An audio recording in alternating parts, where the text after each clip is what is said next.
할렐루야. 아멘. 오늘도 주임전에 나오신 귀하신 성도님들을 축복합니다. 오늘은 고린도후서 12장 7절에서 10절 말씀을 본문으로 가시의 은혜 소제목으로 내가 약한 그때의 강함이라 라는 제목으로 말씀의 은혜를 나누겠습니다.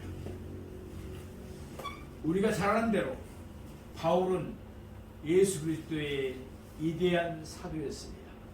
그는 신약 성경 27권 중에 성령의 감동을 받아 13권을 저술하였습니다.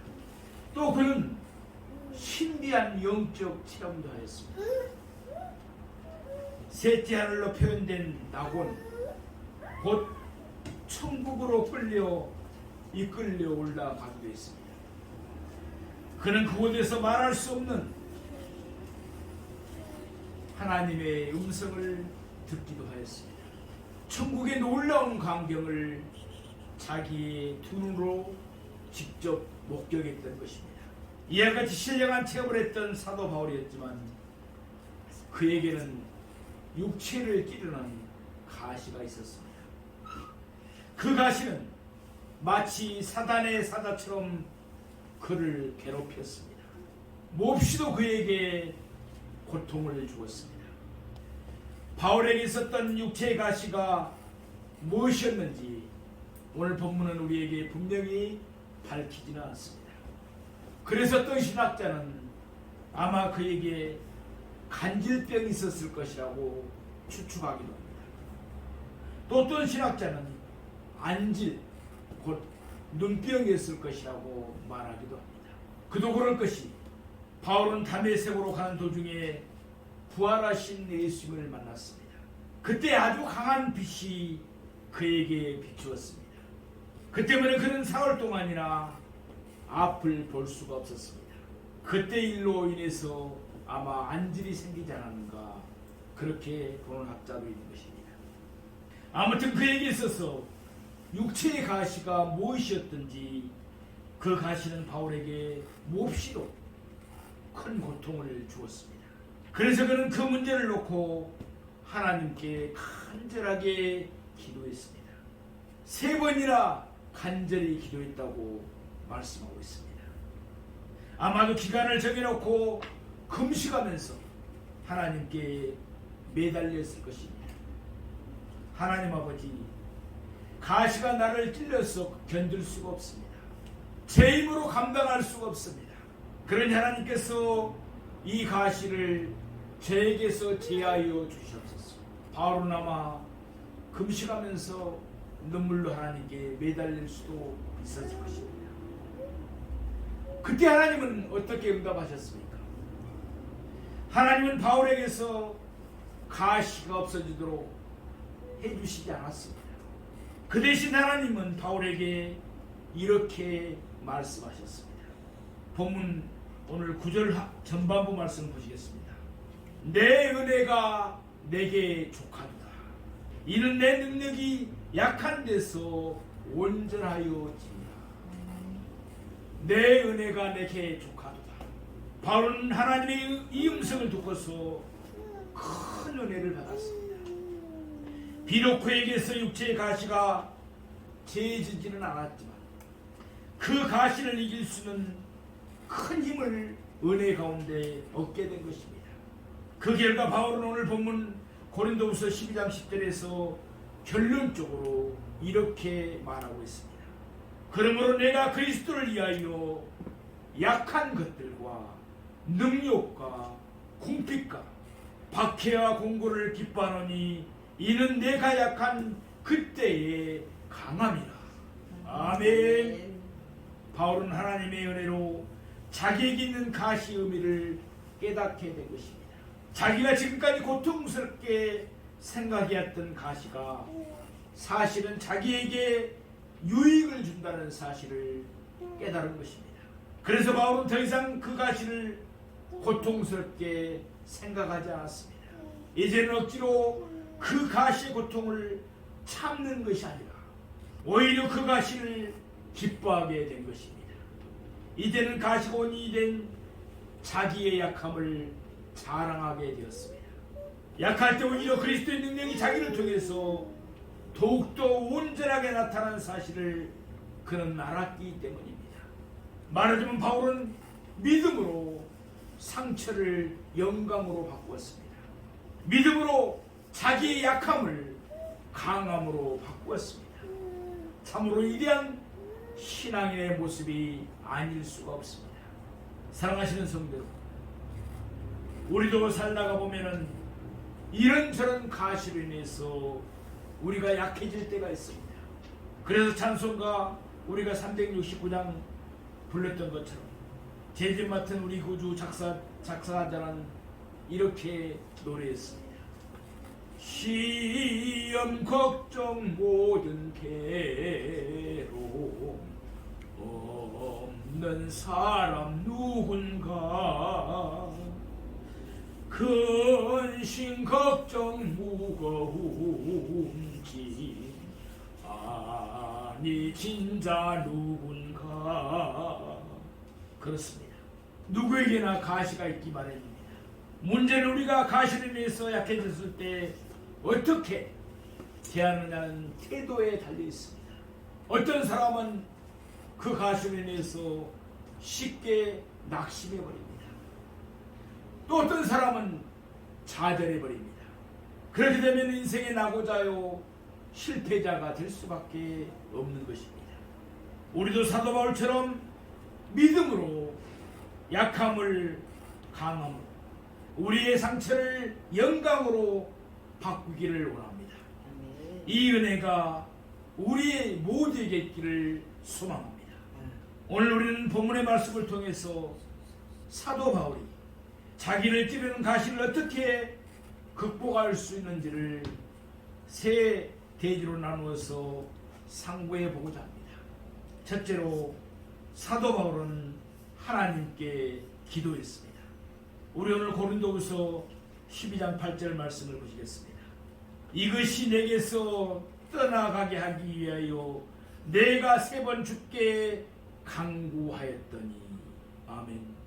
문제 해결의 첫걸음은 기도하는 데 있는 줄로 믿습니다. 어떤 사람은 어려운 문제가 생겼을 때 무턱대고 염려부터 합니다. 그런 사람을 가리켜서 예수님은 이렇게 말씀하셨습니다. 마태복음 6장 27절 말씀이 너희 중에 누가 염려함으로 그 키를 한 자라도 더할 수 있겠느냐. 염려해봤자 아무 소용이 없다는 것입니다. 빌립보서 4장 6절 7절 말씀입니다.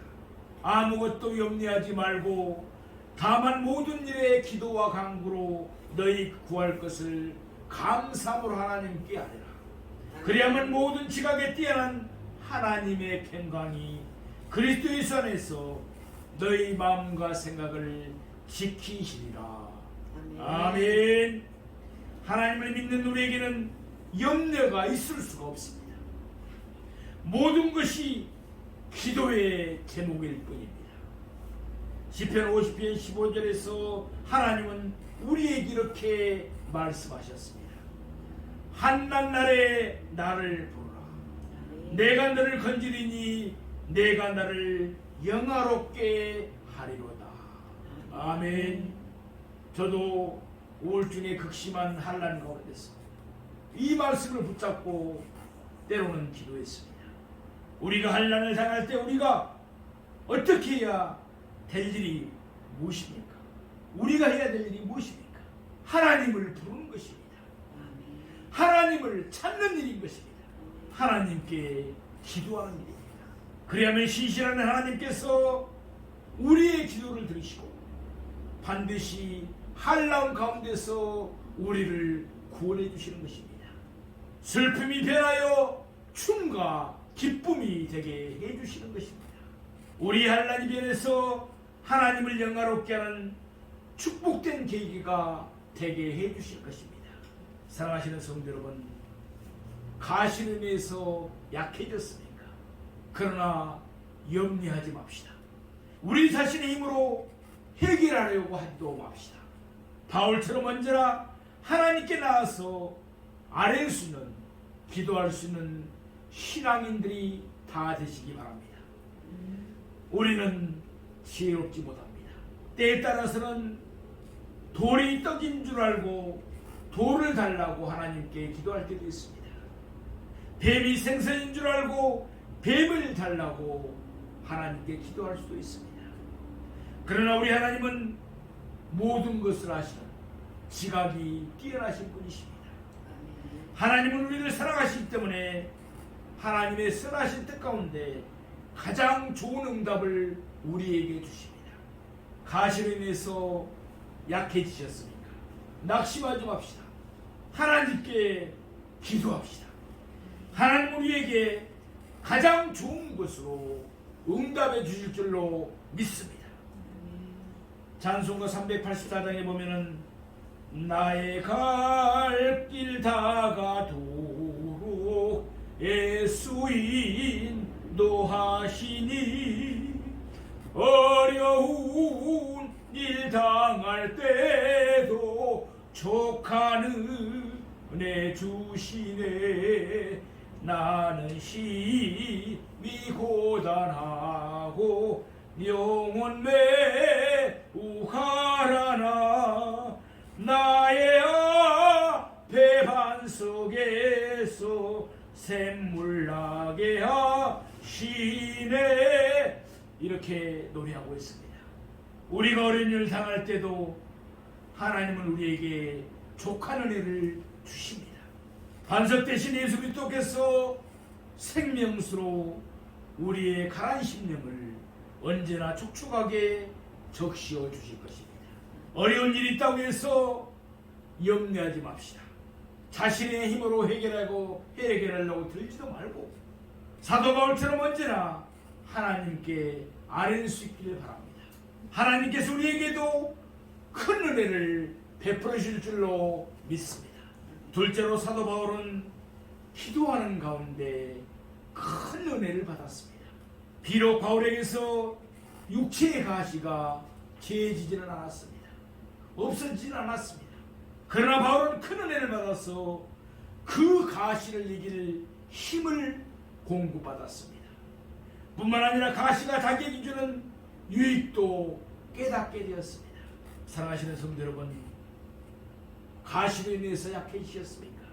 우리를 사랑하시는 하나님께서 의미 없는 가시를 사랑하는 우리들에게 주시겠습니까? 그 가시를 우리에게 허용하실 때는 그 가시가 우리에게 주는 유익이 있기 때문에 그렇습니다. 우리는 오늘 본문을 통해서 가시가 우리에게 어떠한 유익을 주는지 세 가지로 생각해 볼 수가 있습니다. 하나는 우리는 가시가 있기 때문에 하나님께 더 가까이 나갈 수 있다는 것입니다. 사도 바울도 가시가 있기 때문에 하나님께 간절한 마음으로 3번이나 간구했습니다. 마찬가지로 가시가 있기 때문에 하나님께 더 가까이 나가서 하나님께 매달리게 되는 것입니다. 또 사람이 등 따뜻하고 배부르면 하나님을 잊어버리기 쉽습니다. 그게 보통 사람들입니다. 그러나 우리가 약해졌을 때 다릅니다. 찬송가 280장 가사처럼 천부여 의지 없어서 손들고 옵니다. 주 나를 예민하시면 나 어디 가리까? 그러면서 절로 하나님께 나오기 마련입니다. 탕자가 그러했습니다. 강할 때는 아버지를 떠났습니다. 그러나 허랑방탕한 생활을 하다가 빈손이 됐을 때 다시 두 손 들고 아버지께 돌아왔습니다.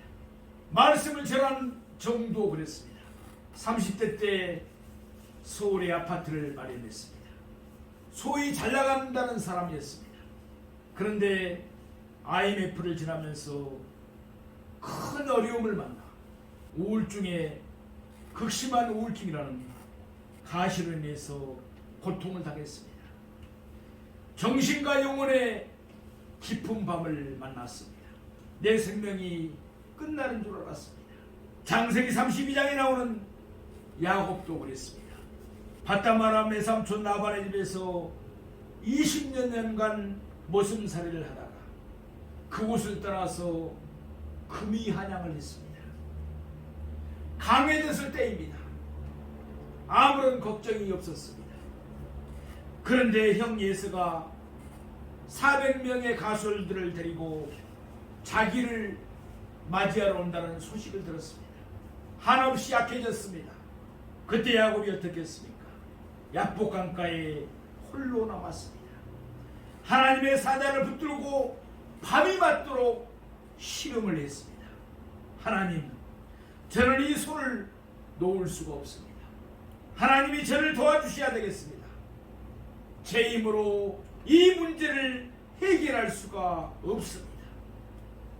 그날 밤 야곱은 자식의 허벅지 관절이 어긋나도록 씨름하다가 철저하게 하나님 앞에서 항복했습니다. 그 결과 그는 형 에서와의 모든 문제를 해결한 줄로 믿습니다. 야곱은 분열에 놀라운 체험을 했습니다. 육적인 야곱이 변했습니다.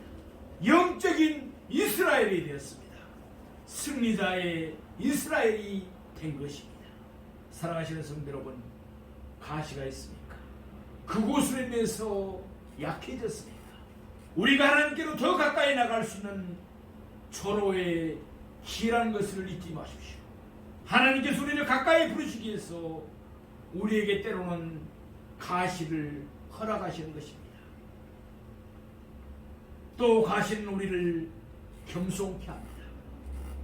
오늘 보면 7절 말씀을 보시겠습니다. 여러 계시를 받은 것이 지극히 크므로 너무 자만하지 않게 하시려고 내 육체의 가시 곧 사탄의 사자를 주셨으니 이는 나를 쳐서 너무 자만하지 않게 하려 하심이라. 아멘. 하나님이 제일 싫어하는 것이 무엇입니까? 바로 교만인 줄로 믿습니다. 야고보서 4장 6절에 보면 하나님이 교만한 자를 물리치시고 겸손한 자에게 은혜를 주신다라고 했습니다. 하나님은 언제나 교만한 자를 대적하십니다. 그러나 하나님은 겸손한 자에게 은혜를 베풀어 주십니다. 사도 바울은 우리가 잘 아는 대로 셋째 아들 나고는 곧 천국에 이끌려갔던 사람이었습니다. 그곳에서 또한 신비한 체험을 했습니다. 그것 때문에 얼마든지 교만해질 수 있는 소지가 있는 사람이었습니다. 그러나 그를 찌르는 육체의 가시로 인해서 그는 교만의 시험하에서 벗어날 수가 있었던 것입니다. 바울이 자기가 겪었던 신비한 체험을 어떤 식으로 설명하고 있는지 한번 보시겠습니다. 고린도후서 우리 12장 1절의 말씀을 보시기 바랍니다. 무익하나마 내가 부득불 자랑하노니 주의 한성과 계시를 말하리라. 내가 그리스도 안에 있는 한 사람을 아노니 그는 14년 전에 셋째 하늘에 이끌려 간 자라. 아멘. 첫 단어가 무엇입니까? 무익하나마입니다. 무슨 말씀이에요? 내세울 것이 없다는 것입니다. 그 엄청난 신비스러운 체험을 이야기하면서도 겸손하게 무익하나마라는 단어로 말씀하고 있습니다. 여기서 말하는 그라고 지칭한 3인칭 대명사는 누구를 가리킵니까? 우리가 잘 아는 대로 바로 바울 자신을 말합니다.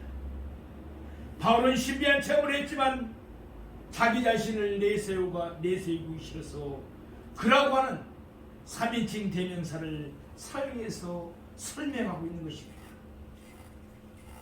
2절 하반부 말씀을 보시겠습니다. 그가 몸 안에 있었는지 몸 밖에 있었는지 나는 모르거니와 하나님은 아시느니라.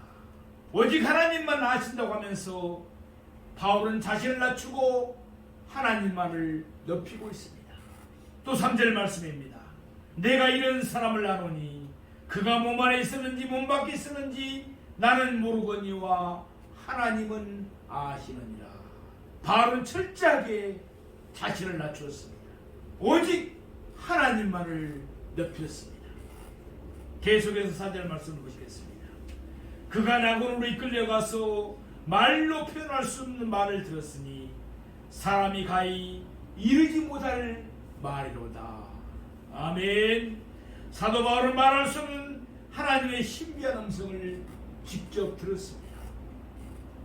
놀라운 천국의 광경을 자기 눈으로 직접 목격한 사람이었습니다. 그런데 바울은 구체적인 내용을 언급하고 있지 않습니다. 왜 그럴까요? 내가 이것을 들었다, 내가 이것을 보았다면서 자기를 내세우고 싶지 않았기 때문에 그렇습니다. 바울은 얼마나 겸손했습니까? 그러기에 바울은 하나님의 은혜를 많이 받았습니다. 귀하게 쓰임을 받았습니다. 사랑하시는 성도 여러분, 가시가 있습니까?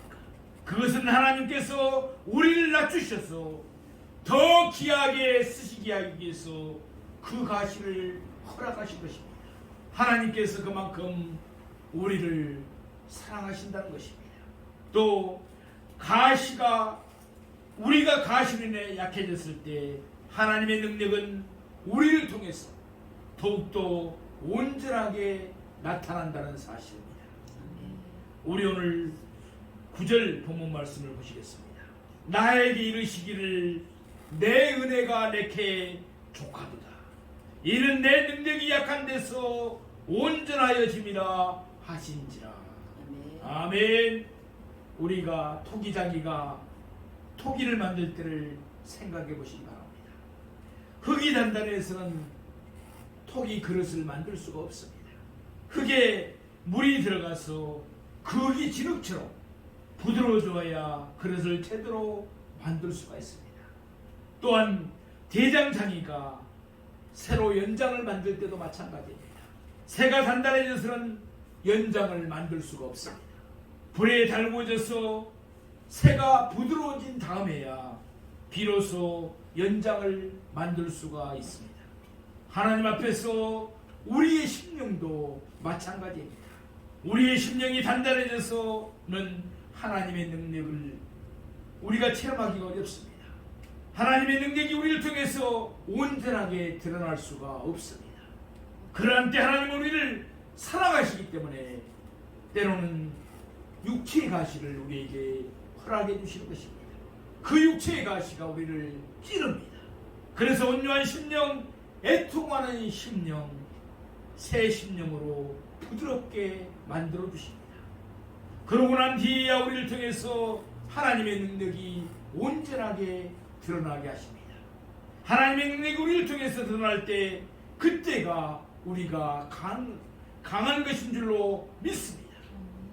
사랑하시는 성도 여러분, 가시로 인해서 행위가 약해졌습니까? 가시가 주는 유익이 있습니다. 하나님께 더 가까이 나갈 수가 있습니다. 겸손해져서 더 큰 은혜를 받을 수가 있습니다. 우리를 통해서 하나님의 능력이 더욱더 온전하게 드러나게 됩니다. 하나님께서 은혜를 베풀어 주셔서 우리를 찌르는 가시의 의미가 무엇인지 깨닫게 됩니다. 가시가 주는 유익이 무엇인가를 깨달을 수 있는 우리 모두가 되기를 원합니다. 세 번째로 사도 바울은 자기를 찌르는 가시를 오히려 기뻐하고 자기의 약함을 자랑했습니다. 오늘 본문 12장 9절 말씀을 보시겠습니다. 그러므로 도리어 크게 기뻐함으로 나의 여러 약한 것들에 대하여 자랑하리니 이는 그리스도의 능력이 내게 머물게 하려 함이라. 아멘. 물론 가시 자체가 선한 것은 아닙니다. 좋은 것은 아닙니다.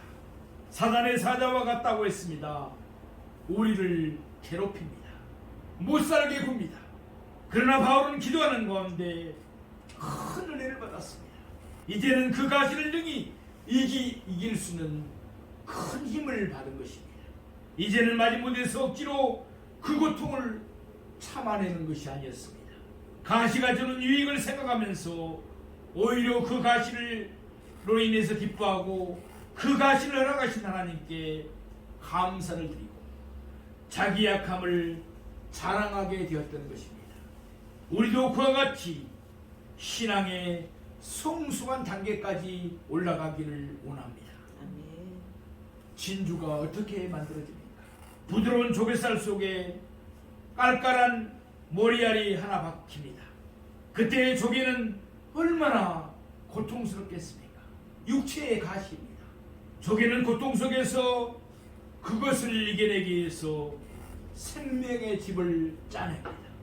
하루 이틀 사흘 한 달 두 달 1년 2년 계속해서 잠시도 쉬지 않고 생명의 집을 짜내고 또 짜내서 그 깔깔한 머리를 감싸고 또 감쌉니다. 그렇게 만들어진 것이 바로 진주인 것입니다. 사랑하시는 성도 여러분, 가시가 찌르고 있습니까? 우리는 진주를 만들고 있는 중입니다. 우리는 엄청나게 값진 진주를 품고 있습니다.